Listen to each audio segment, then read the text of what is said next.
जब तक आप नक्षत्र ना देख लो किसी भी ग्रह का कि वो किस नक्षत्र में बैठा है, तब तक प्रिडिक्शन हो ही नहीं सकती। मैं मानती हूँ हो सकता है ये सच हो, लेकिन अभी हम जिस टॉपिक पे बात कर रहे हैं सोल ब्लूप्रिंट, उसमें नक्षत्रों की क्या वैल्यू होती है? देखिए, सर्वप्रथम तो आप ये देखिए कि नक्षत्र का इम्पोर्टेंस हमें यहीं से पता चल जाता है, क्योंकि हमारी जो दशा है जिसको हम विंशोत्तरी दशा कहते हैं, वो नक्षत्र बेस्ड दशा ही तो है। बिकॉज चंद्रमा जिस नक्षत्र में होता है उस नक्षत्र के स्वामी से ही ये क्लियर हो जाता है कि हमें कौन सी दशा जो मिलने वाली है। तो सर्वप्रथम तो ये बात ही यहाँ के खत्म हो जाती है कि नक्षत्र इंपॉर्टेंट है कि नहीं है। राहु 5th हाउस में एक कर्स भी है और एक बून भी है, वरदान भी है और एक श्राप भी है। कैसे, मैं उदाहरण देता हूं। पंचम भाव आपकी चेतना है, पंचम भाव आपकी कॉन्शियसनेस है। इसलिए जीवन जीने के लिए, ये जीवन जीने के लिए पंचम भाव से इंपॉर्टेंट भाव कुछ भी नहीं है। कैसे सर, इसको समझें थोड़ा सा। हाँ, बिल्कुल समझते हैं। इसलिए जब किसी का लग्नेश 12वें घर में जाए, पंचमेश 12वें घर में जाए, नवम भाव 12वें घर में जाए, तो ये व्यक्ति को मुक्त करके भेजता है।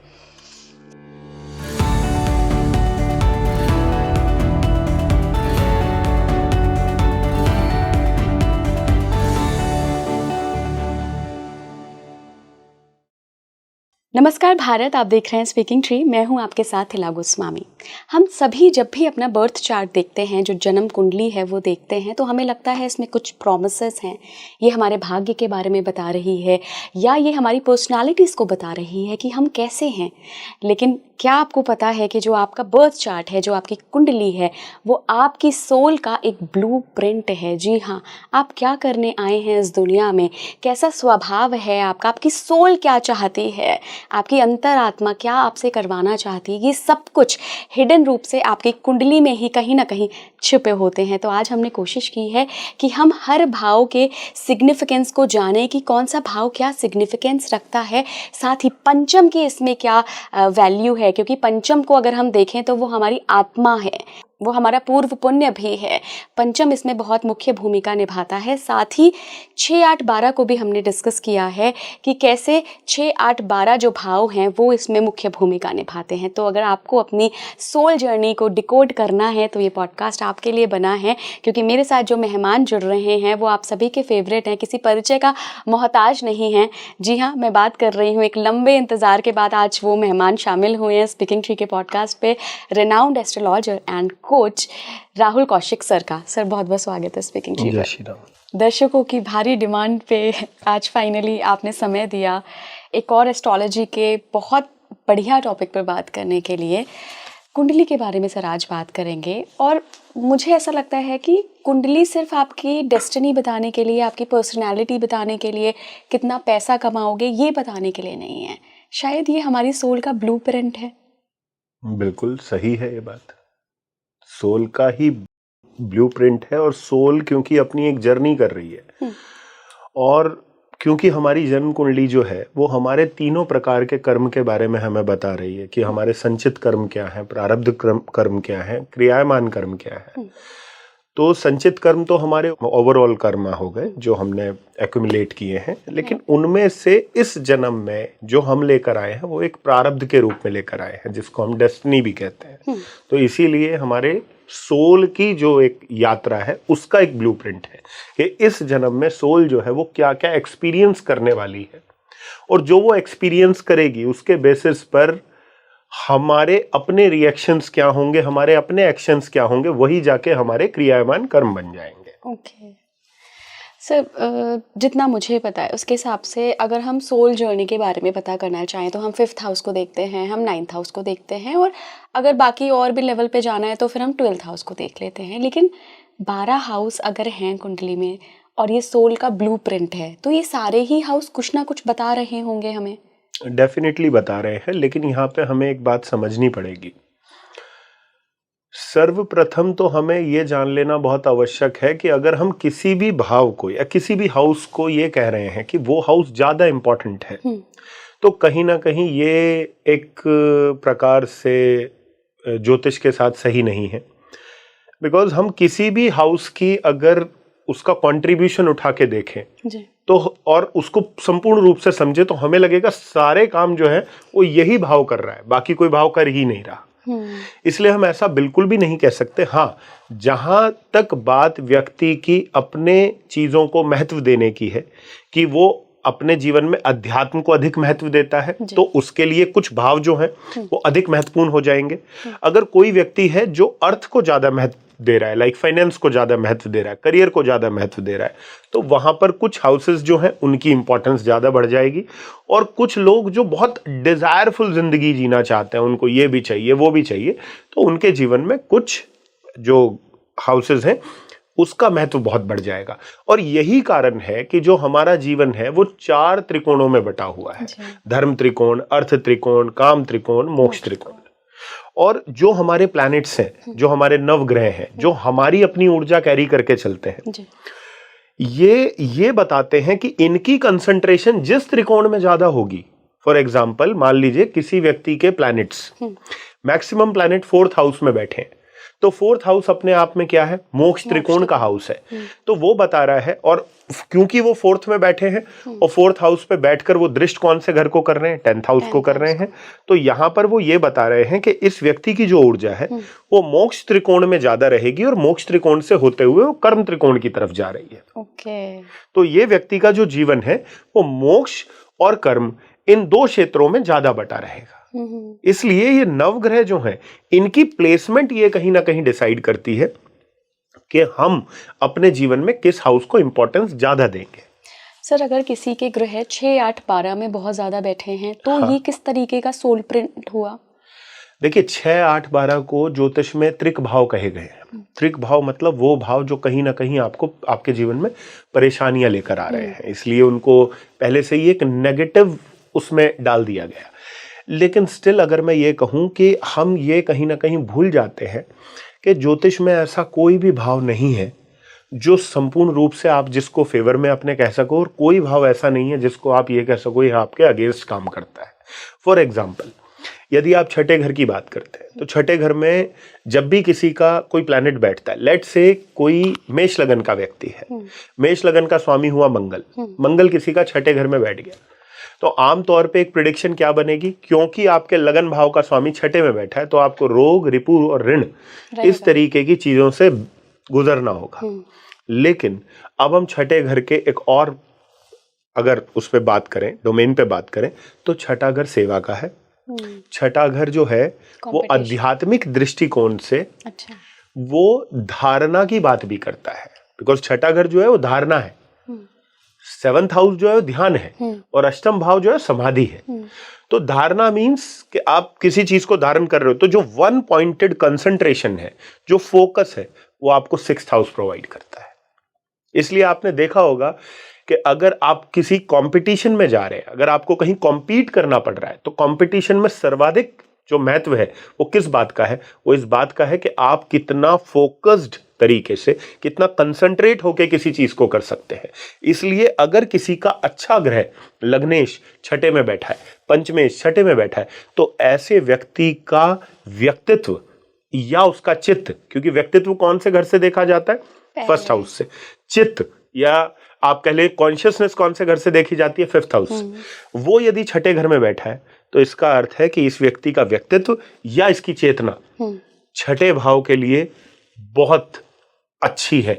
मींस जहां इस व्यक्ति को कॉम्पीट करने की जगह मिलेगी, जहां इस व्यक्ति को सेवा करने का मौका मिलेगा, इस व्यक्ति से बेहतर कोई नहीं कर पाएगा। इसलिए यहां छठा भाव जो है वो आपके अगेंस्ट में नहीं, आपके फेवर में काम करना शुरू कर देगा। तो अगर आप कहीं कंसंट्रेट करना चाहते हैं, कहीं कंपीट करना चाहते हैं, तो छठा घर ही एक रिक्वायर्ड हाउस है।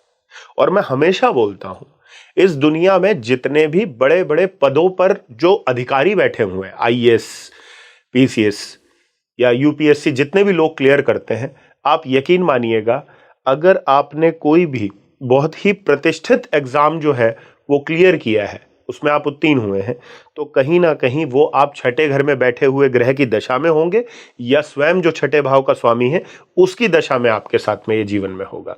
तो किसी भी लिहाज से आप ये नहीं कह सकते कि छठा भाव बुरा है। अब हम आते हैं अष्टम भाव पर। अब अष्टम भाव को पीड़ा कहा है, भैया पीड़ा है, परेशानी है, और अष्टम भाव जब व्यक्ति के जीवन में नेगेटिवली वर्क करता है तो बहुत सी ऐसी चीजें व्यक्ति के जीवन में होती हैं, वो सुसाइडल थॉट्स लेके आने लगता है अपने अंदर, उसको ह्यूमिलेशन फील होने लगता है।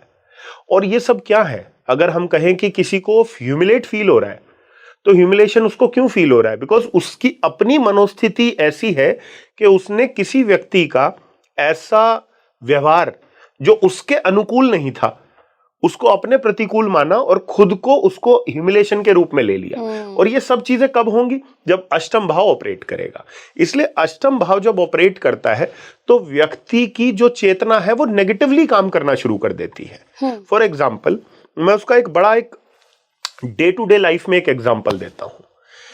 अष्टम भाव नेगेटिव थिंकिंग को प्रमोट करता है। अच्छा। हाँ, क्योंकि चिंता है ना, बेसिकली चिंता है। अब चिंता क्या कहेगी? लेट से हम मित्र हैं, आपने मेरे को फोन किया और किसी कारणवश मैं फोन नहीं पिक कर पाया, तो एक माइंडसेट क्या कहेगा? व्यक्ति बिजी हो सकता है। हाँ जी, बिल्कुल। एक माइंडसेट क्या कहेगा? व्यक्ति पॉजिटिव माइंडसेट क्या कहेगा? व्यक्ति बिजी हो सकता है। ये क्या चीज कहेगी? ये आपका चिंतन कहेगा। हाँ। आपने चिंतन किया और चिंतन करके आपने बोला व्यक्ति बिजी है। अब आपने अगर चिंता वाली स्टेट वो कर दी तो आप क्या कहेंगे? तो मेरे को इग्नोर किया है, द पर्सन इज इग्नोरिंग मी। तो इग्नोरेंस क्या हुई? चिंता हुई। राइट। और बिजी होगा, ये क्या हुआ? ये चिंतन हुआ। तो चिंतन भी और चिंता भी, ये दोनों अष्टम भाव के हैं। इसलिए जब किसी का लग्नेश अष्टम में बैठेगा तो या तो ये व्यक्ति चिंता बहुत करेगा या ये व्यक्ति चिंतन बहुत करेगा। और कहते हैं ना, चिंता से अंक की बिंदी हटा दो तो चिता समान है। राइट। तो वही चीज जो है हमें जाननी है। तो अष्टम भाव के दो वो हैं। इसका अर्थ क्या है कि अगर आपके थॉट्स या आपकी इमेजिनेशन गाइडेड है तो वो चिंतन बन जाएगी, और अगर वो अनगाइडेड है तो वो चिंता बन जाएगी। और ये दोनों अष्टम भाव से आता है, चिंता भी और चिंतन भी। फिर एक और बात है कि हर वो विषय जहां चिंतन की आवश्यकता है वो अष्टम भाव से आता है। इसलिए रिसर्च क्या है? रिसर्च में व्यक्ति को चिंतन करना है, क्योंकि एक ऑलरेडी उसके पास एक विषय है, उस विषय में उसकी गूढ़ता को समझने के लिए उसको चिंतन की आवश्यकता है, जो वो करेगा। तो वहां पर भी उसको अष्टम भाव की आवश्यकता पड़ेगी। और ये हर आदमी भूल जाता है। आज मैं एक बात आपको बता दूं, अष्टम भाव गुप्त शक्तियों का भाव है। ये हर इंसान को समझ लेना चाहिए।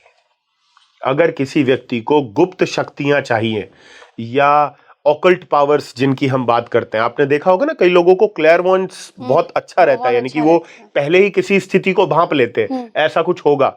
आपने कुछ मूवीज भी देखी होंगी उसको लेकर, जहां पे एक व्यक्ति ने पहले ही पूर्वाभास उसको हो गया किसी चीज का, या पूर्वानुमान हो गया कि ऐसा कुछ होगा, और वो होता है। ये सब आपको ये सब आपको अष्टम भाव देता है। इसलिए अगर किसी व्यक्ति का अष्टम भाव बहुत अच्छा है तो उसको चीजें इंट्यूटिवली ज्ञात हो जाएंगी। उसका इंस्टिंक्ट अलग चीज काम करेगा, उसकी इंटेलेक्ट अलग काम करेगी, लेकिन जो सबसे प्रभावी रूप से काम करेगा वो उसका इंट्यूटिवनेस करेगी। सर, आपने अभी कहा कि अष्टम भाव बहुत मजबूत होगा, तो मैं इस मजबूती के पीछे की चीज़ें समझना चाहती हूँ, क्योंकि मैंने ऐसे लोग देखे हैं जिनका अष्टम भाव, अगर हम एस्ट्रोलॉजिकली रूल्स वाइज चलें तो उसमें नीच का ग्रह बैठा है और उसके साथ एक और भी ग्रह आ गया है जो कि उनके धर्म 9th हाउस का, मतलब डेस्टिनी का स्वामी है, लेकिन फिर भी उनके पास वो विजन है, वो इंट्यूशन है, तो अष्टम कमजोर नहीं हुआ यहाँ पर? मैं आपकी बात बहुत अच्छे से समझ गया। मैं आपको एक बहुत सिंपल फार्मूला बताता हूँ। अगर ये फार्मूला आपको समझ में आ गया तो आप अपनी भी कुंडली पढ़ लोगे, किसी और व्यक्ति की आएगी उसकी भी कुंडली पढ़ लोगे। मैं सीधे फार्मूला पे आता हूँ। हमें ये कहा गया है ये घर खराब है, छठा घर खराब है, अष्टम भाव खराब है, 12वां घर खराब है। लेकिन हमें ये भी बताया गया है कि अष्टम भाव आपको रिसर्चर भी बना रहा है, अष्टम भाव आपको एक बहुत अच्छा ज्योतिषी भी बना रहा है, सिद्धि भी दे रहा है। तो सिद्धियां भी सारी अष्टम भाव से आती है। और अगर आध्यात्मिक दृष्टि से देखा जाए तो समाधि भी आपको अष्टम भाव ही देता है। हमने आप देखा होगा ना, कई सारे जो आध्यात्मिक जो गुरु पहले रहे हैं, आज के आध्यात्मिक गुरुओं की बात नहीं कर रहा हूं मैं, लेकिन जो आध्यात्मिक गुरु रहे हैं, जो समाधिस्थ हुए हैं, उन सब ने समाधि अष्टम भाव से ली है। तो बिना अष्टम भाव के समाधि का होना आपके जीवन में वो पॉसिबल नहीं है। फिर एक और बात आती है, जैसा आपने कहा कि ये अच्छा कैसे है, ये हम कैसे जाने। तो हमें इसके लिए पराशर जी ने बड़ी अच्छी बात कही है। उन्होंने कहा है त्रिकोण के स्वामी हमेशा शुभ हैं। अच्छा, त्रिकोण के स्वामी हमेशा शुभ हैं आपकी कुंडली में। 1-5-9 ना? 1-5-9 के, और अष्टम भाव खराब है। अब मैं आपसे एक सवाल करता हूं, एक घर है जी। एक घर है, किसी कॉलोनी में घर है, बहुत उजड़ा हुआ है, बिल्कुल अच्छी लाइटिंग नहीं है, अंदर सब अस्त व्यस्त पड़ा हुआ है। लेकिन आप एक ऐसे व्यक्ति हैं जिसको घर को नर्चर करने की आदत है, घर को संवारने की आदत है। अब आपको एक ऐसा घर दे दिया जो पूरी तरीके से जर्जर हुआ पड़ा है, हर चीज अस्त व्यस्त है। अब आप अपनी नेचर के द्वारा क्या करेंगे? उस घर को सवार दूंगी। आप सवारोगे ना। हाँ। वो बात अलग है कि आपकी टाइम एंड एनर्जी ज्यादा लगेगी, लगेगी, लेकिन घर का क्या होगा? वो घर अच्छा हो जाएगा। आपकी एनर्जी जाएगी बट घर अच्छा हो जाएगा। अब इसी चीज को कुंडली पर लगा दो। 1-5-9 के जो स्वामी हैं अच्छे लोग हैं, ये घरों को संवारते हैं, और वो कहां चले गए? वो अष्टम भाव में चले गए। तो अष्टम भाव को क्या करेंगे? उसको संवार देंगे। इसका अर्थ क्या होगा कि ये व्यक्ति को एक अच्छा ज्योतिषी बनाएंगे, एक अच्छा रिसर्चर बनाएंगे, और एक अच्छा सलाहकार भी बनाएंगे। और ये सारी चीजें इसके पास कैसे आएंगी? इंट्यूटिवनेस के थ्रू आएंगी, ऑकल्ट पावर्स के रूप में आएंगी, किसी गुप्त शक्ति के रूप में आएंगी। बहुत सुंदर, समझ गए आप बात को? तो कभी भी किसी हाउस को पढ़ना हो ना, इस कंसेप्ट को हमेशा ध्यान रखो कि अगर कोई अच्छा बच्चा या कोई अच्छा व्यक्ति किसी खराब घर में भी जाएगा तो उस घर को खराब नहीं करेगा, उस घर को अच्छा करेगा। तो लग्नेश जब अष्टम में जाता है तो लगन को दिक्कत दे सकता है, बिकॉज उसको संवारना पड़ेगा उस घर को, लेकिन घर को अच्छा कर दिया। इसलिए पराशर जी, आप कभी बृहद पराशर होरा शास्त्र पढ़ोगे तो उसमें पराशर जी ने एक लाइन साफ साफ लिखी है कि लग्नेश अगर अष्टम में गया तो बहुत सी नेगेटिव चीजें भी बोली हैं। व्यक्ति जुआरी हो सकता है, बिकॉज 8th हाउस किस चीज का? अनप्रेडिक्टिव इवेंट्स का है। तो व्यक्ति जो सट्टा खेलते हैं, जुआ खेलते हैं, वो भी अष्टम से आता है। तो उसमें बोलते हैं व्यक्ति जुआ भी खेल सकता है, लेकिन व्यक्ति मंत्र सिद्धि करने वाला भी होगा। इसका मतलब क्या है कि अगर किसी का अच्छा ग्रह अष्टम भाव में चला गया तो ये व्यक्ति किसी भी मंत्र को एक नॉर्मल व्यक्ति से भी बहुत कम समय में सिद्ध कर लेगा। मतलब एक व्यक्ति जिसको 10 साल किसी मंत्र को सिद्ध करने में लगे हैं, उसको ये व्यक्ति 1 साल में सिद्ध कर सकता है। सर, यहाँ पे मैं ये भी पूछना चाहूंगी, क्योंकि ये मेरा अपना अनुभव भी है, क्या मंत्र अगर आपको बहुत जल्दी सिद्ध हो रहा है, ये उस गुरु की ताकत है जिसने आपको मंत्र दिया है? हाँ। या ये आपके अष्टम भाव की ताकत है कि वो मंत्र आपने जल्दी सिद्ध कर लिया? एक बात मैं आपसे कहना चाहूंगा, जो हमने शास्त्रों में भी पढ़ी है, जो हर बड़े से बड़े आध्यात्मिक गुरु ने भी कही है। गुरु कौन है? गुरु एक तत्व है जी। गुरु कोई इंसान नहीं है। हाँ, गुरु एक तत्व है। और आपके अपनी अंतर आत्मा से बड़ा गुरु कोई नहीं है। हम कहते हैं ना, आत्मा ही परमात्मा है, आत्मा से बड़ा गुरु कोई नहीं है। तो गुरु हमारे भीतर ही है। और हम जब कहते हैं ना कि हमारा गुरु हमें मिला है, हमारा गुरु हमें, हम कहते हैं कि ये व्यक्ति के रूप में हमें गुरु मिल गया, वो गुरु नहीं मिला है। हमारी कॉन्शियसनेस उस लेवल पर आ गई कि उस कॉन्शियसनेस ने अपने आप किसी व्यक्ति का चुनाव कर लिया जिसको आज हम अपना गुरु कह रहे हैं। एक बात कही गई है, मन मिले तो मित्र बनाओ, चित्त मिले तो चेला, और गुण मिले तो गुरु बनाओ, वरना रहो अकेला। समझ रहे हैं आप बात को? तो क्या बोला गया है कि गुण मिले तो गुरु बनाओ।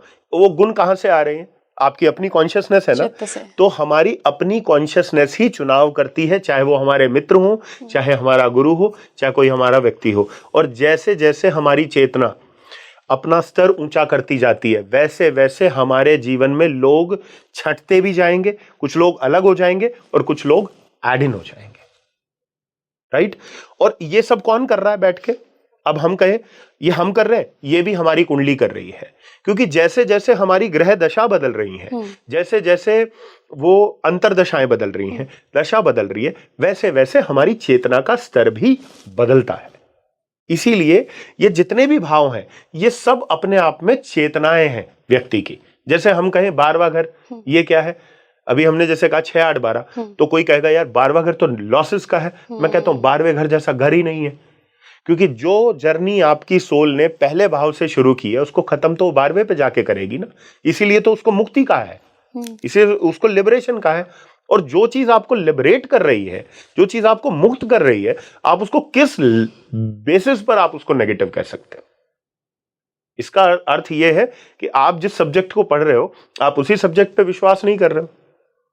अगर मुक्ति, अगर हमें आज तक हम जानते नहीं है, लेट्स से भाई मुझे नहीं पता मुक्ति क्या है, मैं अगर यूं कहने लगूं कि जी मुक्ति है, अगर किसी ने डिफाइन कर दिया मुक्ति को, उसे पता ही नहीं है मुक्ति क्या है, क्योंकि मुक्ति डिफाइन करने की चीज ही नहीं है। बिल्कुल। लेकिन अगर हमें यह बताया गया है कि 12वां घर मुक्ति है, और मुक्ति मीन्स फ्रीडम। फ्रीडम कौन एक्सपीरियंस? जो सोल जिस फ्रीडम को एक्सपीरियंस करेगी, तो वो 12वां घर गलत हो ही नहीं सकता। इसलिए जब किसी का लग्नेश 12वें घर में जाए, पंचमेश 12वें घर में जाए, नवम भाव 12वें घर में जाए, तो ये व्यक्ति को मुक्त करके भेजता है। अब उसी मुक्ति को आज के संदर्भ में आप क्या कहते हो? अगर कोई व्यक्ति, मैं आपसे एक सवाल करता हूं, उसका जवाब दीजिएगा। एक व्यक्ति है, करोड़ों का पोजेशन कैरी कर रहा है, करोड़ों का, उसके पास लाखों करोड़ों की जायदाद है, लेकिन उसको लेकर वो लीस्ट केयर कर रहा है। कहीं भी अपनी गाड़ी छोड़ गया, अपना घर खुला छोड़ गया, अपने सामान को कहीं भी रख दिया उसने, किसी तरीके का उसको व्यक्ति को इच्छा ही नहीं है, आसक्ति नहीं है, अटैचमेंट नहीं है। क्या कहोगे आप इसको? वो मुक्ति है ना। और इसको आज की डेट में क्या कहते हैं? बेफिक्री कहते हैं, केयरलेसनेस। अरे ये तो बहुत केयरलेसनेस आदमी है। इसलिए मैं हमेशा कहता हूं, और पता नहीं क्यों, मैं जब भी किसी केयरलेस व्यक्ति को देखता हूं कि ये केयरलेस है, तो ये कितना ब्लेस्ड आदमी है, कितना ब्लेस्ड आदमी है। हर आदमी तो केयर करता ही घूम रहा है किसी ना किसी चीज की। अपना पैसा बचाना है, अपनी चीजों को बचाना है, अपने पोजेशंस को बचाना है। एक आदमी उसको पड़ी नहीं है किसी चीज की, जो ले जा रहा है ले जा, जो दे जा रहा है दे जा, उसको कोई आसक्ति नहीं है, वो मुक्त है। ये मुक्ति का भाव आपको कौन कराता है? ये 12वां भाव कराता है। इसलिए 12वां भाव को लॉसेस का है ना, लॉसेस। अब केयरलेस आदमी क्या करेगा? केयरलेस आदमी लॉस ही तो करता है। वो क्या करेगा? किसी चीज को कहीं छोड़ाया, दूसरा कोई व्यक्ति होता, वो पागल हो जाता, अरे मेरी ये चीज तो खो गई है, अब मैं क्या करूं? लेकिन जो मुक्त आदमी है उसको छोड़ाया। इसलिए जब किसी का लग्नेश 12th में बैठता है, या लगन लॉर्ड 12th लॉर्ड के साथ बैठता है, और उस पर शुभ प्रभाव आ जाए, ये व्यक्ति को केयरलेस बनाता है। ये व्यक्ति केयर ही नहीं करता किसी चीज की, और पूरी दुनिया उसको ये बोलती है, अरे यार इस पे तो ध्यान दे ले, इस पे तो ध्यान दे ले। क्योंकि दुनिया क्यों परेशान है? दुनिया इसलिए परेशान नहीं है कि वो ध्यान नहीं दे रहा, दुनिया इसलिए परेशान है ये इतना केयर फ्री क्यों है। परेशानी उनकी ये नहीं है कि ये केयरलेस है, परेशानी ये है कि वो ऐसे क्यों नहीं है, ये उनको परेशान करता है। तो ये मुक्ति का भाव आपको 12th हाउस करा सकता है। और अगर किसी का 12th लॉर्ड की दशा आ गई, लेट्स से, तो 12th लॉर्ड की दशा में आपसे ना चीजें छूटती हैं। जैसे मान लीजिए किसी का मेष लगन है, उसके 12वें घर का स्वामी कौन हुआ? बृहस्पति हुआ, उसकी दशा आ गई। अब वो चीजें आपसे छुड़वाएगी। कैसे छुड़वाएगी? अपने लोग छुड़वा देगी। अभी मैं आपको एक लेटेस्ट एग्जांपल देता हूं। मेरे पास एक कुंडली है, मेष लगन की कुंडली है, 12th लॉर्ड जुपिटर है, 10th हाउस में बैठा है। व्यक्ति जो है यूरोप जॉब करने चला गया यूरोप जॉब करने। अब उसके पेरेंट्स भी यही हैं, उसके बीवी बच्चे भी यही हैं, सब छूट गए, छूट गए। अब वहां पे वो जॉब कर रहा है। अब एक सेंस क्या कह रहा है? एक सेंस क्या कहेगी? अरे यार सब छूट गए, परिवार छूट गया, ठीक है, 12th लॉर्ड की दशा चल रही है। लेकिन दूसरे सेंस में ये देखो वो कितना फ्रीडम एंजॉय कर रहा होगा, तरक्की कर रहा है, कितना फ्रीडम एंजॉय कर रहा है एक सेंस में। अब वो अपने कर्म कैसे कर रहा है, कैसे नहीं कर रहा, वो एक ऑल टुगेदर एक डिफरेंट कंसेप्ट है। बट यहां रहता, माँ बाप को देखता, उनको कोई प्रॉब्लम होती वो टेंशन होती, वाइफ को, बच्चे को देखता, कोई हल्की सी भी प्रॉब्लम होती, वो वहां पर उसको सिर्फ क्या देखना? अपना कर्म देखना है। तो 12th लॉर्ड ने क्या किया? बेसिकली मुक्त कर दिया, फ्री कर दिया ना। इसलिए जब 12th लॉर्ड की दशा व्यक्ति की आती है, वो आपसे आपके सगे संबंधी भी छुड़वा सकती है, आपके मित्र को भी छुड़वा सकती है, आपके अपने लोगों को भी छुड़वा सकती है। अब वो नोइंगली भी छुड़वा सकती है कि एक आदमी लड़के किसी से अलग हो गया, और अननोइंगली भी छुड़वा सकती है, जैसे ये व्यक्ति अलग हुआ। अब इसने ये नहीं चाहा कि मुझे अपने माँ बाप से अलग रहना है, बट बिकॉज उसका कर्म ऐसा आया कि उसको कहीं दूर रह के करना है, तो वो अपने आप छूट गए। समझ गए? तो 12th हाउस में बैठा हुआ प्लेनेट या 12th लॉर्ड का जब आपका दशा आएगा तो आपको मुक्ति का एहसास होगा। बट यहां आपकी अवेयरनेस उस लेवल पर जरूर होनी चाहिए जो आपको यह भाव कराए कि यहां मेरा नुकसान हुआ है या मुझे फ्रीडम मिली है। बिल्कुल। समझ गए? और हम लोगों की कंडीशनिंग जानते हैं कैसी है, और कभी बात करेंगे इस पर। हम लोग इस प्रकार से कंडीशनड हैं बचपन से कि हमें चीजों के प्रति इतना, और खासकर अभी जो पिछला डेकेड गया है उसमें चीजों के प्रति इतना आसक्त कर दिया गया है कि हमारी चेतना भी जो है वो 12th हाउस को लॉस ही मान रही है। और फ्रीडम क्यों नहीं मान रही? बिकॉज फ्रीडम एक्सपीरियंस ही नहीं कर पा रहे हैं, बेफिक्री है ही नहीं, हर चीज में फिक्र डाल दी है। अच्छा नंबर नहीं आए, नालायक है, खराब है, कुछ अच्छा नहीं कर पा रहा, बेवकूफ है।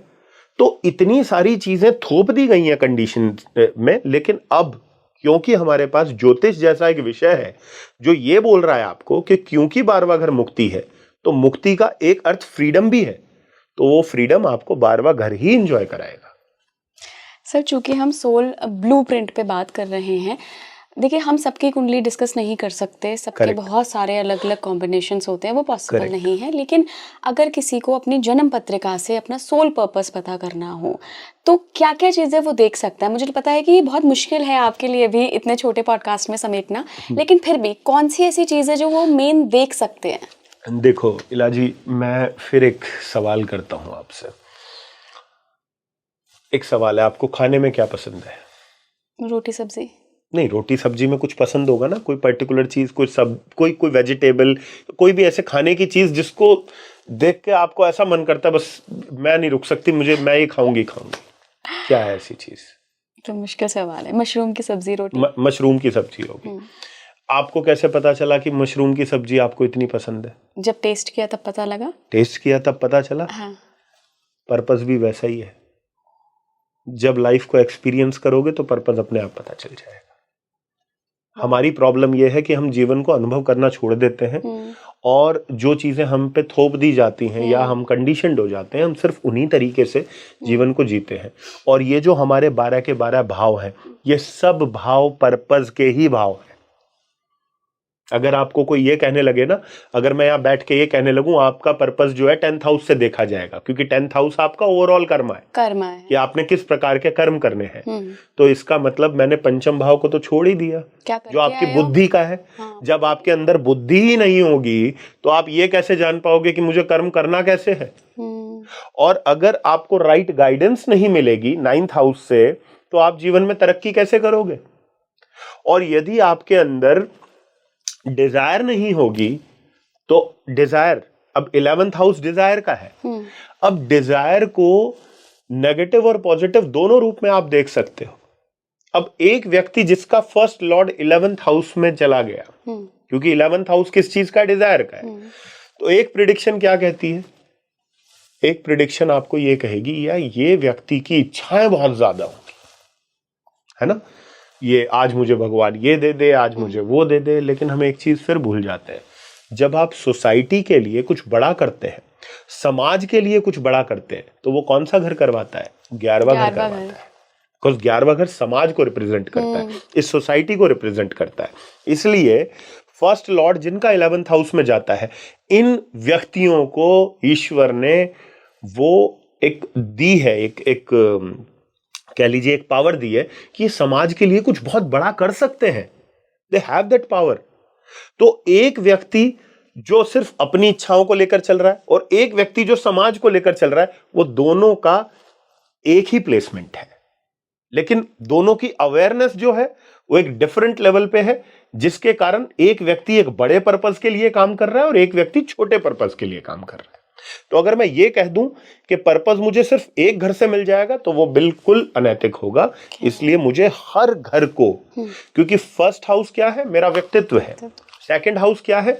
जिन चीजों को मैं इकट्ठा कर रहा हूं। अब सेकंड हाउस की मैं जैसे एक छोटे से उस पे अगर हम सेकंड हाउस को ले लें, तो अगर आप किसी को भी बिठा के ये पूछो सेकंड हाउस क्या है, तो हम कहेंगे भाई सेकंड हाउस जो है वो हमारा वेल्थ है। वेल्थ मतलब बेसिकली आप किसी को भी अगर पकड़ोगे तो सबसे पहला शब्द मुंह से क्या निकलेगा? धन, वेल्थ है, संचय। हाँ, वेल्थ है। अगर मैं कहूं कि सेकंड हाउस मिशन है, फिर अगर एक व्यक्ति किसी मिशन को पूरा करेगा कि वो उसने, जैसे कहते हैं ना, एक व्यक्ति खुद में मिशन बन गया बेसिकली, वो मिशन कहां से बनता है? सेकंड हाउस से बनता है। सेकंड हाउस मिशन है। कौन बताएगा इस चीज को? सेकंड हाउस आपकी अपब्रिंगिंग है, सेकंड हाउस आपके संस्कार है। अब ये जो वर्ड है संस्कार, इसका कितना बड़ा रोल है हम सब जानते हैं। ये कहां से आता है? सेकंड हाउस से आता है। अभी हम एक कुंडली पर चर्चा कर रहे थे कुछ देर पूर्व, तो हम जुपिटर की बात कर रहे थे कि जुपिटर किसी का 10th में है, 12th का मालिक, किसी का भी मालिक हो, 10th में बैठा है, 6th में बैठा है, 8th में बैठा है। जिस व्यक्ति के बृहस्पति की दृष्टि सेकंड हाउस पर पड़ेगी, उस व्यक्ति को बचपन में अच्छे संस्कार मिलेंगे। बृहस्पति किस चीज का कारक है? नैतिक अनैतिक का, उचित अनुचित का, करना है या नहीं करना, ये कौन बता रहा है आपको? ये बृहस्पति बता रहा है, planet of wisdom. Second house किस चीज का है? अपब्रिंगिंग का है, आपके चाइल्डहुड का है। अगर बृहस्पति जैसा प्लैनेट सेकंड हाउस को देखेगा तो इस व्यक्ति को बचपन में अच्छे संस्कार मिलेंगे। और अगर सेकंड हाउस पे नेगेटिव ग्रहों की दृष्टि है, अच्छे प्लैनेट्स नहीं है, तो इसका मतलब वो व्यक्ति संस्कारों से विरक्त रह जाएगा। सर लेकिन अगर इसमें दशा भी तो मैटर करती होगी। मान लीजिए किसी को अच्छे संस्कार मिलने का योग तो है, बृहस्पति की दृष्टि पड़ रही है सेकंड हाउस पे, हाँ, कहीं से भी, हाँ, लेकिन उसकी राहु की दशा शुरू हो गई, फिर होगा वो? हाँ, मैं उसी बात पे आता हूँ।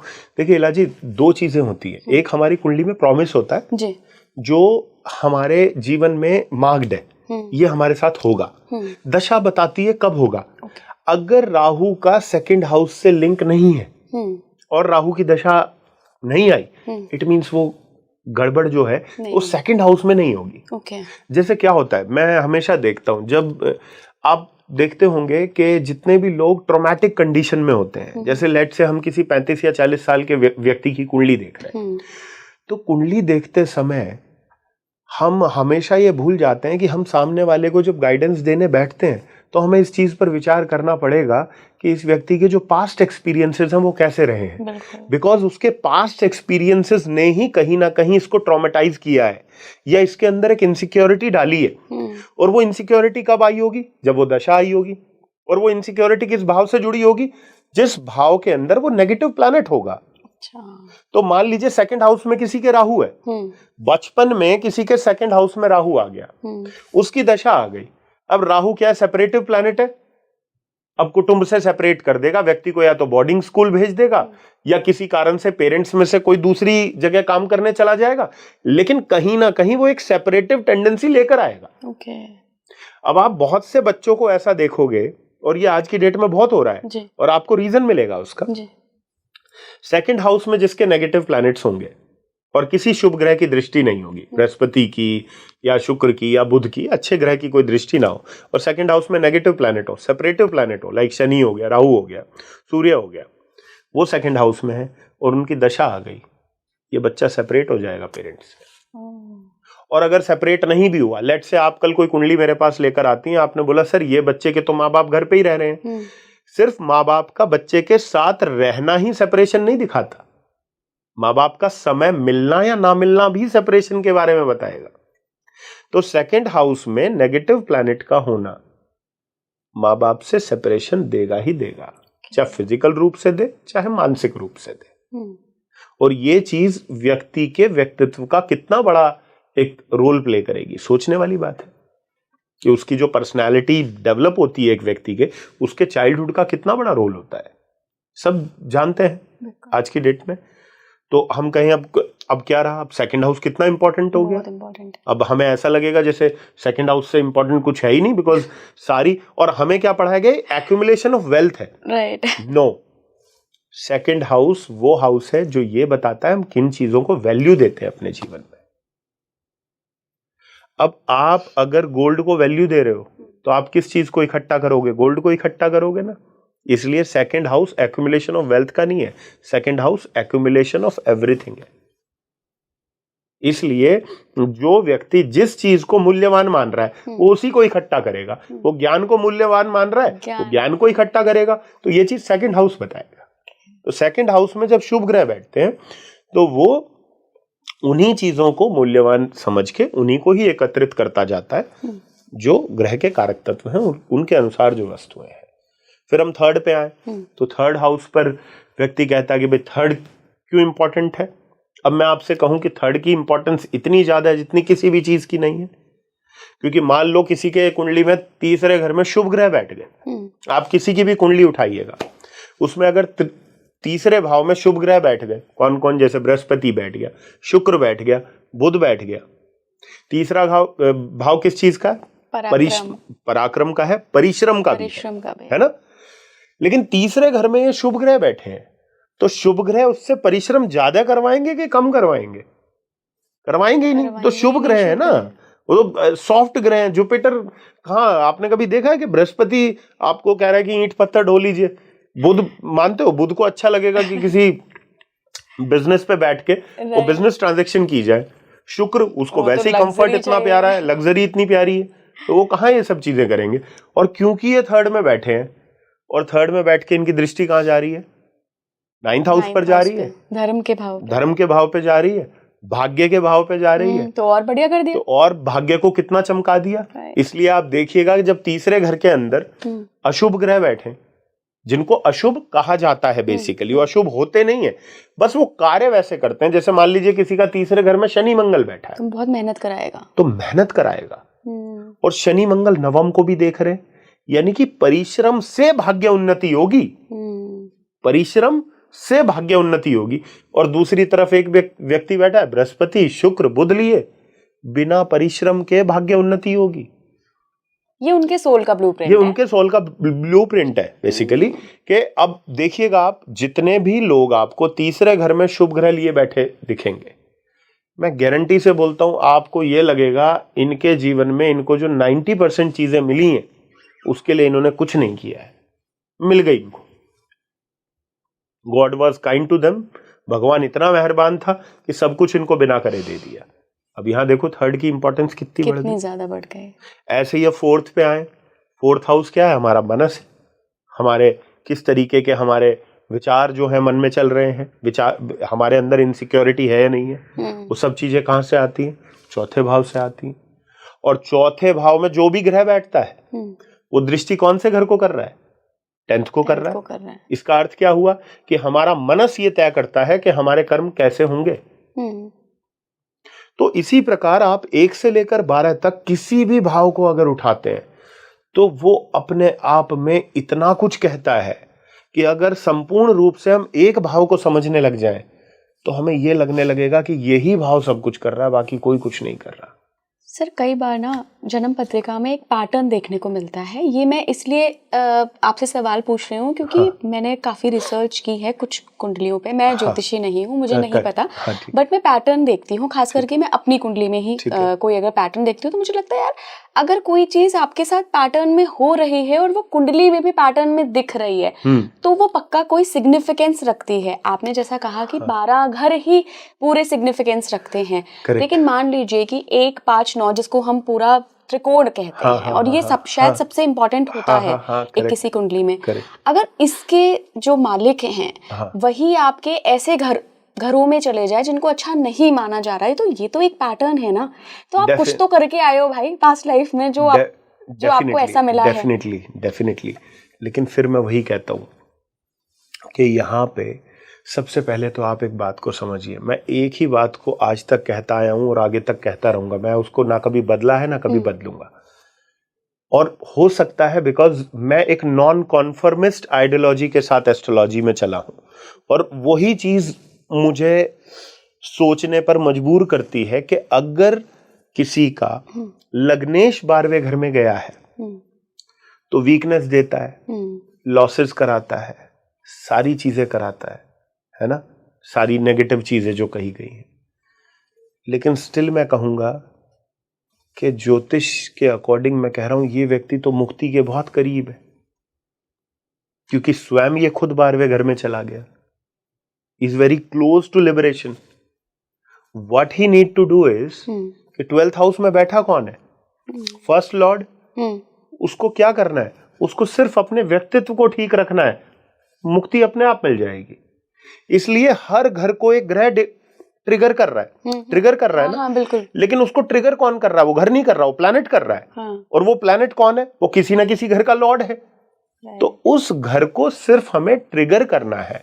अगर हम ट्रिगर करेंगे तो हमारी सोल सेटिस्फेक्शन अपने आप होगी। और ये हर घर के लिए है। ये हर घर के लिए है। ईश्वर इतना निष्ठुर या निर्दयी नहीं हो सकता कि उसने आपके चार्ट में तो 6th लॉर्ड डाल दिया और मेरे में नहीं डाला, क्योंकि मैं उसका फेवरेट था, तो उन्होंने सोचा भाई ठीक है, इसको छठा भाव नहीं देते, इसको छठे घर का स्वामी नहीं देते, इसको छोड़ देते हैं। तो उसने किसी को नहीं छोड़ा है, उसने सबको एक कुंडली दी है और कुंडली के अकॉर्डिंग ये कहा है कि ये जो तुम्हारी अपनी आत्मा की जो यात्रा है उसमें तुम ये अनुभव करने वाले हो। और सर, नक्षत्रों का क्या रोल होता है? नक्षत्रों पे लोग बहुत बड़ी बड़ी बातें करते हैं। हाँ। कि जब तक आप नक्षत्र ना देख लो किसी भी ग्रह का कि वो किस नक्षत्र में बैठा है, हाँ। तब तक प्रिडिक्शन हो ही नहीं सकती। मैं मानती हूँ हो सकता है ये सच हो, लेकिन अभी हम जिस टॉपिक पे बात कर रहे हैं, सोल ब्लूप्रिंट, उसमें नक्षत्रों की क्या वैल्यू होती है? देखिए, सर्वप्रथम तो आप ये देखिए कि नक्षत्र का इम्पोर्टेंस हमें यहीं से पता चल जाता है, क्योंकि हमारी जो दशा है जिसको हम विंशोत्तरी दशा कहते हैं, वो नक्षत्र बेस्ड दशा ही तो है।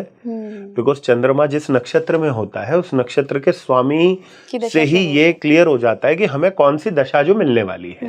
तो सर्वप्रथम तो ये बात ही यहाँ के खत्म हो जाती है कि नक्षत्र इंपॉर्टेंट है कि नहीं है।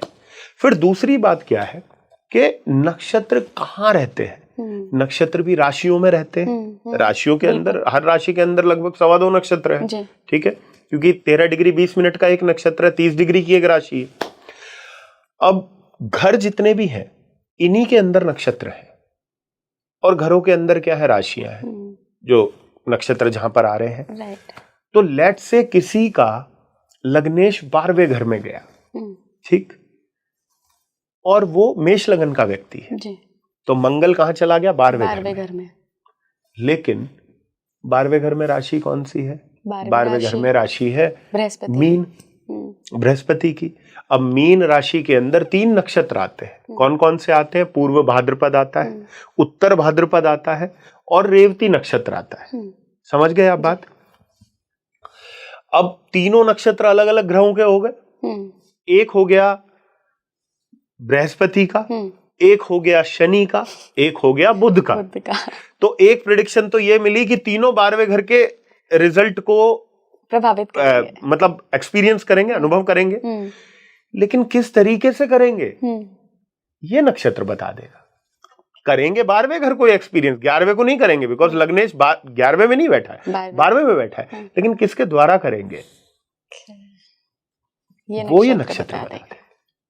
सर, हम मोक्ष की बात करते हैं, कई लोग ऐसा दावा करते हैं कि अगर आपको 12वीं राशि में कोई ऐसे प्लैनेट मिल जाए, मतलब 12वें हाउस में, अगर 12वीं ही राशि हो, मेष लग्न की, कालपुरुष की ही अगर कुंडली ले लें हम, 12वें हाउस में अगर आपका बृहस्पति चला गया या आपका केतु चला गया, तो ये आपका आखिरी जन्म है।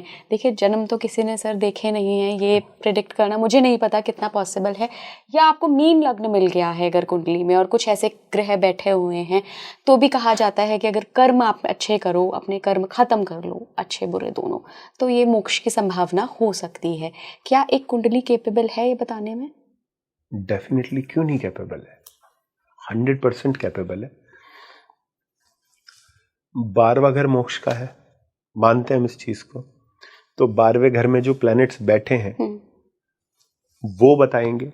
और पहली बात तो हमें फिर वही बात आ जाती है ना उठ के, कि हम मोक्ष मान किसको रहे हैं। मृत्यु होने के बाद मुक्ति मिल रही है या जीते जी मुक्त हो रहा है व्यक्ति, ये भी तो जानना जरूरी है। तो मुक्ति क्या है? बेसिकली मुक्ति अनासक्त रूप से अपने जीवन को जीना एक मुक्त जीवन है। अगर कोई व्यक्ति कंप्लीट डिटैचमेंट के साथ अपने जीवन को जी रहा है तो मुक्ति है ना। मुझे लगता है आपको वो मुक्ति मिल चुकी है, जितना मैं आपको जानती हूँ। आपके कौन से हैं 12वें भाव में? आप ऐसा मानते हो मेरे को मुक्ति मिल चुकी है?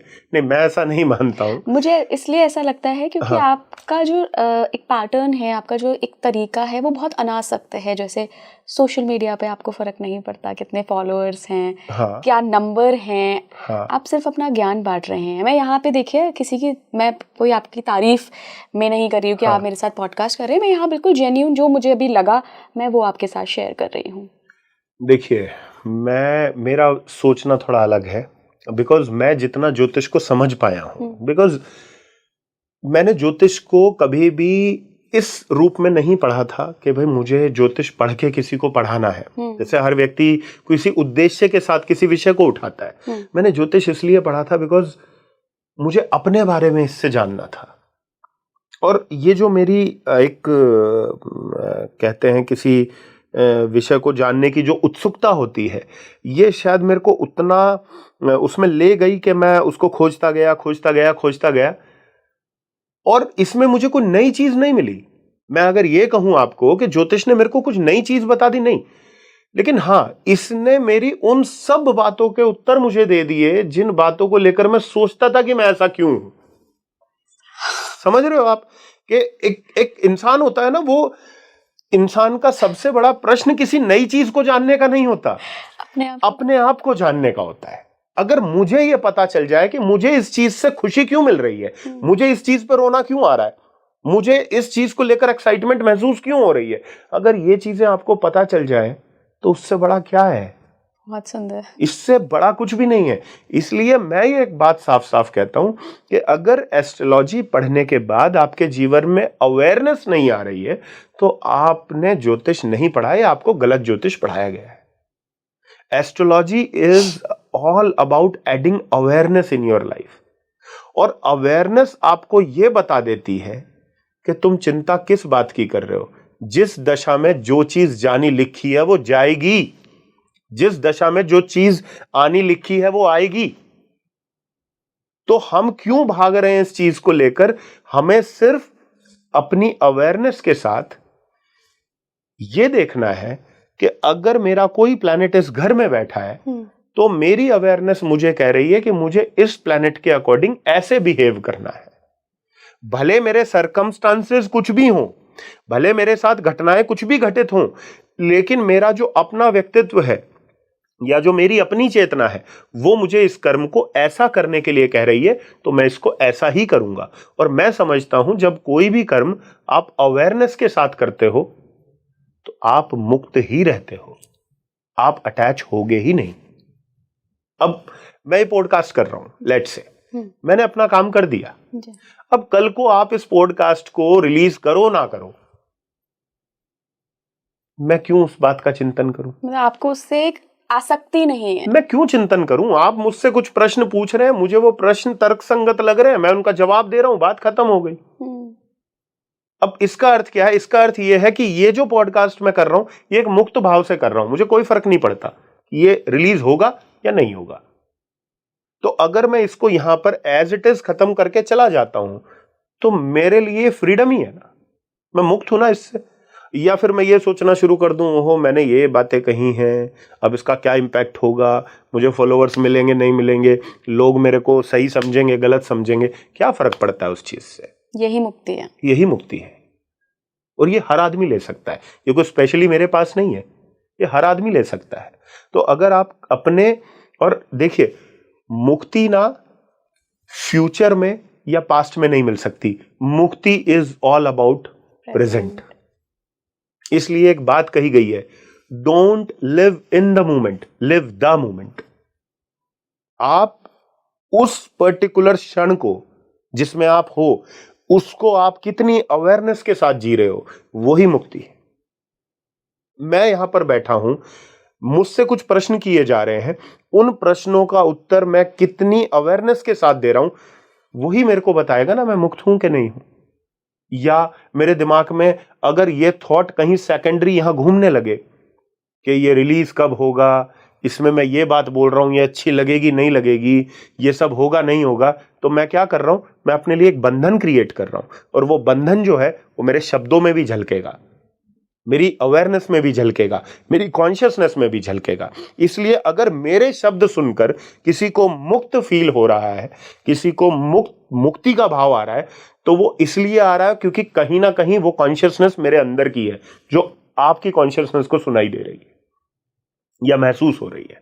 और अगर मुझे सुनकर वो भाव जिसके आ रहे हैं, इसका मतलब वो चीज मेरे भीतर है। समझ रहे हो? इसलिए कई बार होता है ना, आप किसी व्यक्ति के साथ बैठते हो, आपको कितना फ्री फील होता है, बहुत फ्री फील होता है। कई लोगों के साथ ऐसा लगेगा ना, फ्री फील होता है, और कई लोगों के साथ बैठोगे अजीब सी बेचैनी शुरू हो जाएगी, क्योंकि हम अपना सेल्फ नहीं होते। हाँ, क्योंकि आप किसी कॉन्शियसनेस से जुड़ गए हो। तो जिस व्यक्ति के साथ रहकर आपकी अपनी चेतना जो हो जाएगी, वो आपको बता देगी वो व्यक्ति कैसा है। समझ रहे हो आप बात? मैं बहुत इंपॉर्टेंट बात बता रहा हूं आपको। जिस व्यक्ति के साथ आप फ्रीडम फील कर रहे हो, वो फ्रीडम उसके भीतर है। जिसके साथ रहकर आप सिक्योरिटी फील कर रहे हो, वो सिक्योरिटी उसके भीतर है। जिसके साथ रहकर आप अपने अंदर द्वंद्व फील कर रहे हो, वो द्वंद्व उसके भीतर है। और ये सब कॉन्शियसनेस कौन बनाता है? ये आपका पंचम भाव बनाता है। पंचम भाव आपकी चेतना है, पंचम भाव आपकी कॉन्शियसनेस है। इसलिए जीवन जीने के लिए पंचम भाव से इंपॉर्टेंट भाव कुछ भी नहीं है। कैसे सर? इसको समझें थोड़ा सा। हाँ, बिल्कुल समझते हैं।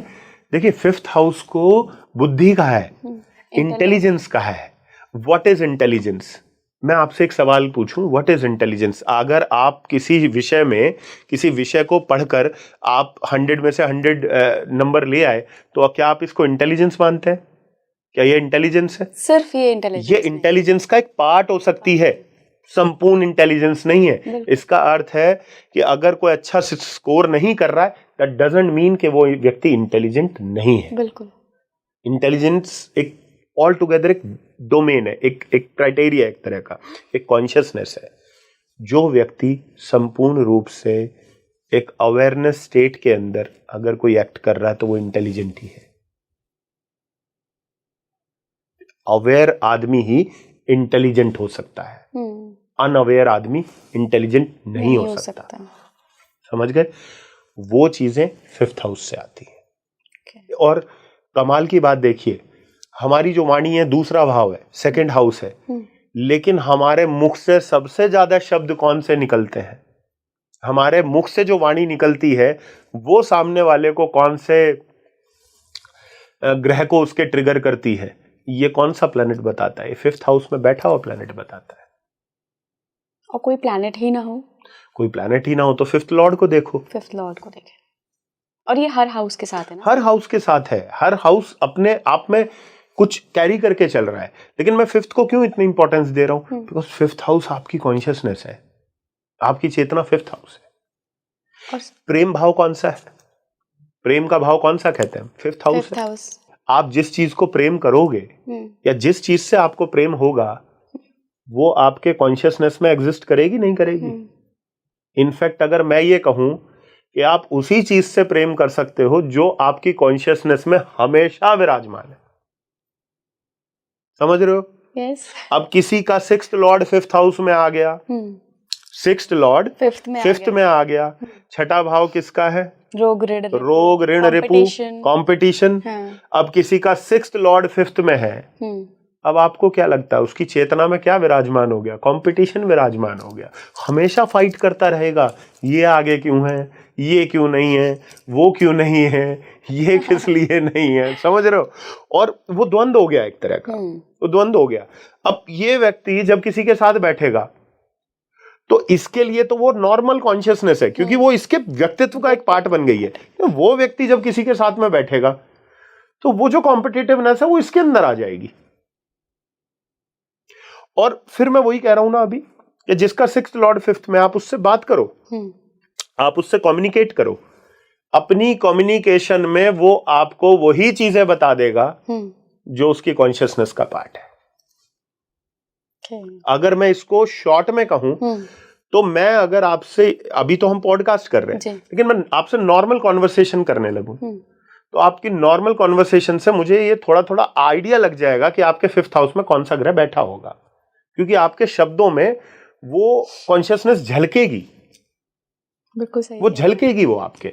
फॉर एग्जाम्पल मुझसे कई लोग ना रेमेडी पूछते हैं ज्योतिष में, रेमेडी पूछते हैं, और स्टूडेंट भी है जो मेरे बहुत क्लोज स्टूडेंट है। जब मैं कभी बहुत एक नॉर्मल मोड में होता हूँ, नॉट लाइक कि भाई 24 घंटे एस्ट्रोलॉजी नहीं कर सकते हम, 24 घंटे ग्रहों के बारे में बात करें, तो जब कभी मेरे से नॉर्मली पूछते हैं ना कि हमें एक ऐसी रेमेडी बताओ जो जीवन भर हमारे को सुखी रखे, एक रेमेडी, तो मैं हमेशा एक चीज बोलता हूं, छोड़ दो, छोड़ दो, हर चीज को छोड़ दो, हर चीज को।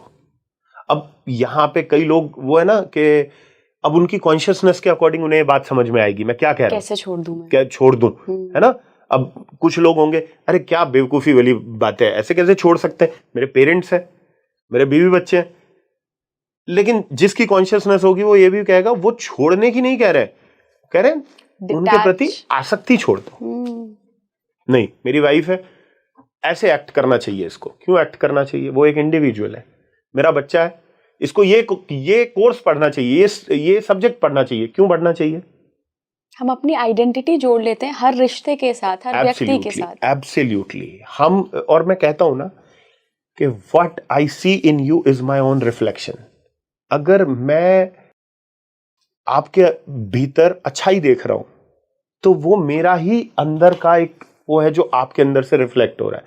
बुराई देख रहा हूं वो मेरे भीतर ही है, और वो मेरी कॉन्शियसनेस है बेसिकली, इसलिए 5th हाउस इंपॉर्टेंट है। सर ऐसे कौन से कॉम्बिनेशन होते हैं जहाँ पे कोई व्यक्ति इतनी हीनियस क्राइम करता है जो बिल्कुल बोलते हैं ना कि कॉन्शियसनेस तो इसकी है ही नहीं, जानवरों की चेतना भी इससे 100% 5th हाउस देखो ना। मैं क्या बोल रहा हूं, मैं आपको एक बड़े शॉर्ट में एक बात बोल देता हूं, बिकॉज बहुत लंबा हो जाएगा पॉडकास्ट, हम एक एक चीज को एक्सप्लेन नहीं कर सकते। जीवन में अगर किसी का जीवन सुगम बनाना है ना, सुगम, तो आप उसके 5th हाउस और 5th लॉर्ड को ट्रीट कर दो, ट्रीट कर दो। वो इंसानों की भांति जीवन जी लेगा। क्योंकि फिर अभी आपने वो जानवर और इंसान वाली बात कही ना, तो जानवर क्या है, जानवर भोग योनि में, वो सिर्फ रिप्रोडक्शन जान रहा है और अपना पेट का भरण पोषण कर रहा है। लेकिन हम कर्म योनि में है, हमें वो चेतना मिली है, हमें वो अवेयरनेस मिली है जो हमें ये बता रही है कि हम ये भी कर सकते हैं, we can achieve this, we can achieve that, we got that kind of consciousness. इसलिए हम कर्म योनि में है, वो भोग योनि में है, ये डिफर कर रहा है हम लोगों में। लेकिन एक इंसान को कोई भी कर्म करने से पहले बुद्धि की आवश्यकता है, वो बुद्धि उसको 5th हाउस देता है। तो 5th को ट्रीट कर दो, 5th को ट्रीट करना is very important, very important. मतलब अब फिर बात वही आती है कि 5th को मैंने यहां पे बोल दिया ट्रीट कर दो। अब ट्रीटमेंट के लिए लोगों के पास जो आज की डेट में एक वो चला आ रहा है ना प्रचलन, अब हम क्या करेंगे, अब हम 5th का रत्न पहनेंगे, वो ट्रीट हो जाएगा। अब यहां चीजें खराब हो जाती हैं। अगर हम ये सोच रहे हैं कि 5th को रत्न पहनने से 5th ट्रीट हो जाएगा तो फिर गलत है। हमें 5th हाउस का प्लैनेट देखना पड़ेगा, कौन है, उसका स्वभाव देखना पड़ेगा, कौन है, उसके अकॉर्डिंग ही हम उसको ट्रीट कर पाएंगे। फॉर एग्जाम्पल 5th हाउस में बुध है, तो आपकी इंटेलिजेंस क्या चाहती है, आपकी कॉन्शियसनेस किससे इंप्रूव होगी, लर्निंग से इंप्रूव होगी। You should learn new skills, improve हो जाएगी। आपका 5th हाउस में मार्स है, you need to be physically active, you need to engage in some physical sort of things, उससे आपकी कॉन्शियसनेस इंप्रूव होगी। किसी का भी मंगल 5th हाउस में है, उसको स्किल्स में लगाओ, उसको स्किल्स में लगाओ, उसको कुछ फिजिकल एक्टिविटी करने को दो, देखो उसकी बुद्धि बहुत अच्छा कार्य करेगी। और सूर्य हो, वो तो सूर्य हो, आत्मा ही है, आत्मा है, तो उसको इंट्रोस्पेक्शन करने के लिए बोलो, उसको बताओ आत्मचिंतन क्या होता है बेसिकली, उससे उसकी एक बहुत अच्छी एक इंप्रूवमेंट होगी। किसी का केतु 5th हाउस में मिले, मैं कहता हूं जिसका केतु 5th हाउस में होगा उसके लिए एस्ट्रोलॉजी जो है ना वरदान है, वरदान। अगर किसी का केतु 5th हाउस में है, वो ज्योतिष नहीं पढ़ रहा है, तो ये समझो वो अपने साथ सबसे बड़ा अन्याय वो ये कर रहा है। If you have Ketu in 5th, go and study astrology. किताब खरीद लो, क्या जा रहा है, किताब ही तो खरीदनी है ना, पढ़ो उसको, पढ़ के देखो। और चंद्रमा है तो you need to learn psychology पढ़ो, या कुछ भी ऐसी एक्टिविटीज करो जिससे आपका मनस बैलेंस होता हो। आप स्विमिंग करना स्टार्ट कर दो, अब देखो, कहने को स्विमिंग है, 5th हाउस में चंद्रमा है, क्या मतलब है? मैं कहता हूं 5th हाउस में किसी का चंद्रमा है, वो स्विमिंग करे, इंप्रूव होगा। क्यों? क्योंकि चंद्रमा जो है ना, वो एक साइनोसॉइडल वेव है। कभी आपने पानी को एक स्तर पे चलते नहीं देखा होगा, लहरें उठेंगी चलेंगी, उठेंगी होंगी। चंद्रमा की भी तो कलाएं बदलती रहती हैं। कलाएं ना कितनी, अरे एक चंद्रमा ही तो, मैं कहता हूं आप देखो, आप 7 ग्रह ना, राहु केतु को एक्सक्लूड कर दे, 7 ग्रह हैं, आप 6 ग्रह बैलेंस कर सकते हो, एक ग्रह बैलेंस नहीं होता। क्योंकि वो कहता ना, मन जीते जग जीत है। तो जिस दिन आपने चंद्रमा अपना काउंटर कर लिया ना, आपने जगत काउंटर कर लिया, ये समझ लो। और चंद्रमा 5th हाउस में क्या, कहां बैठ गया जाके? इंटेलिजेंस के भाव में बैठ गया। अब वो इंटेलिजेंस को ऐसे कर रहा है, कभी तो इंटेलिजेंस इतनी हाइटेंड हो जाएगी, इसलिए चंद्रमा 5th हाउस के व्यक्ति को कभी देखना आप, कभी वो इतना इंटेलिजेंट होगा कि आपको लगेगा भाई वो रावण वाले अहम ब्रह्मास्मि, और कभी वो इतना बेवकूफ होगा, लगेगा यार ये बोल रहा है, ये वही आदमी बोल रहा है जिसने कल ये बात कही थी। तो ये क्या है? ये चंद्रमा है, ये ऐसे है, ये कलाओं के साथ बढ़ रहा है, वेव्स हैं ये, इसलिए चंद्रमा 5th का काउंटर करना मुश्किल हो जाता है ना। चंद्रमा फास्ट एक्टिंग प्लैनेट है, सबसे तेज घूमता है, तो इस व्यक्ति की बुद्धि बहुत तेज घूमती है, इसलिए चंद्रमा 5th हाउस में जिस व्यक्ति के हो, उसको ट्रैवल करने के लिए बोलो, अच्छा, उसको स्विमिंग करने के लिए बोलो, उसको ह्यूमन साइकोलॉजी पढ़ने के लिए बोलो, ठीक रहेगा, उसकी कॉन्शियसनेस अच्छी रहेगी। एक बार हम राहु पे और बृहस्पति पे, हाँ, और एक और बचा शुक्र पे भी बात कर लेते जल्दी जल्दी से। ठीक है। तो शुक्र 5th हाउस में क्या करता है? शुक्र 5th हाउस में आपको कॉन्शियसनेस को इंप्रूव करने के लिए, you need to learn the art of loving unconditionally. क्योंकि प्रेम में अगर कंडीशंस आ गई तो वो प्रेम नहीं रहा। right. तो अनकंडीशनल एक प्रेम भाव जो है वो आपके अंदर आपके आना पड़ेगा। आपको किसी एक पर्टिकुलर चीज को ना अनकंडीशनल प्रेम करना पड़ेगा, चाहे वो आपके बच्चे हों, चाहे वो कोई सब्जेक्ट हो, चाहे वो कोई व्यक्ति हो। लेकिन अगर एक व्यक्ति को भी आप अनकंडीशनली कर पा रहे हैं प्रेम, तो वो आपकी कॉन्शियसनेस को इंप्रूव करेगा। ये वीनस है, राहु है। राहु 5th हाउस में बहुत अच्छी ऑब्जर्वेशन देता है, बहुत अच्छी ऑब्जर्वेशन देता है। जैसे मैं राहु को 5th हाउस के हमेशा डिस्क्राइब करता हूँ कि मान लीजिए कोई एक कॉन्फ्रेंस चल रही है, उस कॉन्फ्रेंस में 50 आदमी बैठे हैं, तो आप उसका मॉनिटर जो है वो किसी ऐसे व्यक्ति को बना दो जिसका राहु 5th हाउस में है, तो वो इतनी अच्छी मॉनिटरिंग करेगा कि वो आपको बता देगा इन 50 लोगों में कौन ऐसा है जो उस कॉन्फ्रेंस को बहुत अटेंटिवली अटेंड कर रहा है, और कौन ऐसा है जिसको पड़ी नहीं है कॉन्फ्रेंस में क्या चल रहा है। तो अटेंशन बहुत अच्छी देता है। तो और फिर मैं क्या बोलता हूं कि जहां आपकी अटेंशन जाती है, एनर्जी वहीं फ्लो करनी स्टार्ट कर देती है। तो बुद्धि में अटेंशन चली गई। समझना आप, राहु, मैं बहुत इंपॉर्टेंट चीज बता रहा हूं राहु 5th हाउस की, क्योंकि बहुत लोग बेचारे परेशान रहते हैं राहु 5th से। Energy goes where your attention goes. आपका ध्यान जहां जाएगा वहां आपकी ऊर्जा जाएगी। मैं सपोज अभी के अभी किसी व्यक्ति के बारे में विचार करना शुरू कर दूं, सोचना शुरू कर दूं, इसका मतलब क्या है? मैं यहां बैठा हूं लेकिन मैंने अपनी एनर्जी उसको देनी शुरू कर दी। अगर वो पॉजिटिव है तो वो अच्छा फील करेगा, और मेरे को, और उसकी जो मनस्थिति है अभी की, वो मेरे अंदर आ जाएगी। समझ रहे हो? कई बार आपको एक चीज महसूस होगी कि आप किसी लोगों से कम्युनिकेट करते हो, तो कम्युनिकेट करते ही ना आपको दिखता है कुछ दिनों में आप खुश होना शुरू हो जाते हो, खुश रहना शुरू कर देते हो। कुछ लोग ऐसे उनको कम्युनिकेट करना शुरू कर देते हो, आप बेचैन रहना शुरू हो जाते हो। आपको ये नहीं पता चलता, बिकॉज कम्युनिकेशन जो है वो आपकी कॉन्शियसनेस को डायरेक्ट अफेक्ट करती है। So you need to be very careful आप किसके साथ कम्युनिकेट कर रहे हो। बिल्कुल। मैं कहता हूं आप 30 दिन कोई भी इंसान सेलेक्ट करो, मुझे इस व्यक्ति से 30 दिन बात करनी है और कॉन्टिन्यूअस बात करनी है। 30 दिन बाद उसका मनस आपका और आपका मनस उसका होता हुआ दिखाई दे जाएगा आपको। सही कह रहे हैं आप। और ये एस्ट्रोलॉजिकली प्रूवन है, समझ रहे हैं आप? तो ये एक पॉइंट है। अब यहां पे अगर बृहस्पति है तो आपको अगर गुरु का गाइडेंस मिले, एक टीचर का, एक मेंटोर का अगर गाइडेंस मिले, तो जैसा मेंटोर आपको मिलेगा वैसी आपकी चेतना हो जाएगी। That is Guru in fifth house. Saturn in fifth house is all about time management. It's all about time management. ये इंसान को जितना डिसिप्लिन रखोगे ये उतना निखरेगा. इसलिए सैटर्न फिफ्थ हाउस का है. वो अगर किसी ऐसे परिवार में जन्मा है जो डिफेंस से जुड़ा है, उससे जुड़ा है, यहाँ बच्चे बहुत अच्छा रहेंगे. बिकॉज वहां पे डिसिप्लिन अप्रोच बहुत अच्छी होती है. और Saturn is all about discipline. और सैटर्न को काल भी का है, टाइम भी का है. तो time management is related to Saturn. Saturn जिसका फिफ्थ हाउस में होता है. और सैटर्न क्या प्राचीन है. ये सैटर्न फिफ्थ हाउस के लोगों को ना प्राचीन चीजें पढ़ने का बड़ा शौक होता है. हिस्ट्री में इंटरेस्ट होता है, हिस्ट्री पढ़ते हैं. आर्कियोलॉजी में इंटरेस्ट होता है, तो आर्कियोलॉजी को एज ए सब्जेक्ट पढ़ें, बहुत अच्छा है. हिस्ट्री को एज ए सब्जेक्ट पढ़ें, बहुत अच्छा है. अब देखिए, फिर मैं कहता हूं fifth house is about what kind of subject you should choose. आपको क्या पढ़ना चाहिए फिफ्थ हाउस बताता है. अब मान लीजिए आपका जुपिटर फिफ्थ में है, आपके पेरेंट्स ने लेट से आपको इंजीनियर बना दिया, लेकिन आपकी चेतना, आपकी कॉन्शियसनेस एक इंजीनियर की नहीं है, वो एक टीचर की है. तो एक टीचर की कॉन्शियसनेस को कौन इंप्रूव करेगा? एक टीचर ही करेगा ना. तो यू नीड अ गुरु.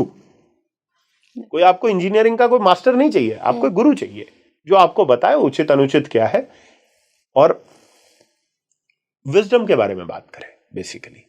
तो ऐसे ही आपको हर प्लैनेट पकड़ना है. और राहु के लिए जैसा मैंने बोला, फिर मैं अगेन, बहुत इंपॉर्टेंट चीज है, एक रेमेडी भी और कुछ भी है. राहु फिफ्थ हाउस में आपको अपनी अटेंशन, और मैं कहता हूं कि राहु फिफ्थ हाउस में एक कर्स भी है और एक बून भी है, एक वरदान भी है और एक श्राप भी है. कैसे? मैं उदाहरण देता हूं. किसी का भी राहु फिफ्थ में है, वो वेद पढ़ना शुरू कर दे, वो वेद जैसा हो जाएगा. राहु फिफ्थ हाउस में ज्योतिष पढ़ना शुरू कर दे, वो ज्योतिष जैसा हो जाएगा. राहु फिफ्थ हाउस में क्राइम पढ़ना शुरू कर दे, वो क्रिमिनल जैसा हो जाएगा. राहु फिफ्थ हाउस में मनी मैनेजमेंट पढ़ ले, वो मनी मैनेजमेंट जैसा होना शुरू हो जाएगा. वो जो पढ़ेगा वो हो जाएगा. Why? Because when you will study something, because fifth house study का है. फिफ्थ हाउस आपके इंटेलेक्ट को भी दर्शा रहा है. और राहु क्या है? अटेंशन है. आपकी अटेंशन जिस विषय पर जाएगी, वो विषय आप स्वयं, आपकी चेतना उस विषय को धारण कर लेगी. तो अब देखो ये कितनी बड़ी चीज है. बिल्कुल बिल्कुल सर. समझ रहे हो आप बात को? तो राहु इज ऑल अबाउट. तो आपको अटेंशन अपनी मार्क करके रखनी है, वो कहां जा रही है. लास्ट में सर, चूंकि बहुत सारी चीज़ें इतने छोटे समय में समेटना मेरे लिए भी मुश्किल है, आपके लिए तो है ही. खैर, अगर आखिर में आप कोई एडवाइस देना चाहते हो लोगों को जो भी अपना बर्थ चार्ट स्टडी करना चाहते हो या डिकोड करना चाहते हो, जहाँ से आपने अपनी शुरुआत की थी ज्योतिष विद्या को समझने की, सीखने की, तो वो क्या करें? सबसे पहले वो कहाँ से शुरू करें? मैं कहता हूँ ज्योतिष में कुछ भी एडवांस नहीं है. अगर मैं यहाँ बैठ के ये कह दूं कि ज्योतिष में ये एडवांस अप्रोच है, एडवांस अप्रोच कुछ भी नहीं है.